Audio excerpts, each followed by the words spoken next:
Shelter Mortgage, flexibility, professionalism, and service. Let us custom build a mortgage for you. Hello, Prudential Sales Executives, for our video message of the week. All right, this week's message deals with something that every single one of us has to deal with in one way, shape, or form many times in our lives, and that's fear. Today, I'm going to give you 3 tips of how to better manage your fear. Now, before we can get into tips, we got to understand really what is fear. Well, in its simplest form, fear, starts with a chemical reaction in our brains that basically starts us breathing heavier, tightens our muscles, energizes our muscles, basically changes the physical aspects of our body with a perceived aspect of what's going on in our lives. Could be as simple as a spider crawling on our shoulder. Could be more dramatic, a knife to our throats. Something that I know many of you have dealt with, and you might say that you're fearful of public speaking. So nothing really changes except you walk in front of a group and your body and brain takes over and you start feeling that fear. All right. So to get through this, I want to hit these 3 tips.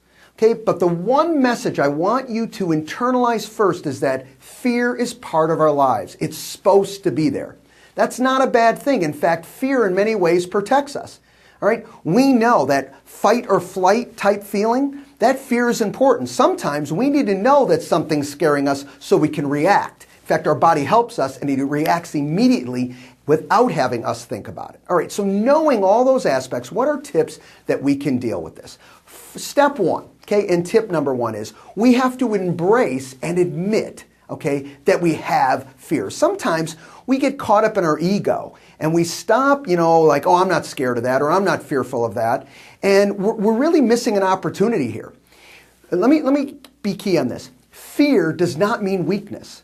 So when you're fearful of something, it does not mean you're weak. It means, you know what? I'm having this physical feelings, these emotions that are kicking in based on a certain stimuli, whatever that stimuli is. And you've got to be able to internalize that, So once you admit it, and you know that it's not a negative or a positive, it's an event, you can deal with it. But if you never admit it, you never start working on it, So step 1 is admitting it, Step 2 is asking yourself a very, very powerful question. What am I afraid of here? Let's talk to yourself about this. What am I afraid of? What's really bothering me? Because I will tell you, most things that stops us from moving forward is all based on fears. Could be fear from success, fear of failure, fear of winning, fear of losing, fear of what people think, fear of what people won't think, fear of what people may say, may not say. The list goes on and on. All right. So you have to ask yourself that question. What am I afraid of? The more specific you can get to that point, the easier it is for you to deal with it.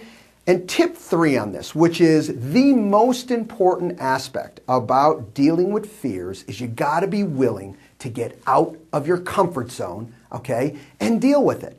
The only way to truly grow is break through and get out of your comfort zone. And that means sometimes you're going to know that, you know what? That fear button is going to be pushed and I'm okay with it because I'm going to work through it. I get why it's there. And you know what? I'm going to work through it with the help of others, with the help of myself, and a powerful mindset to say, you know what? I get it. And now I'm going to move through. Have a great week, everybody, and work through that fear and get out there and grow. Take care. Bye-bye.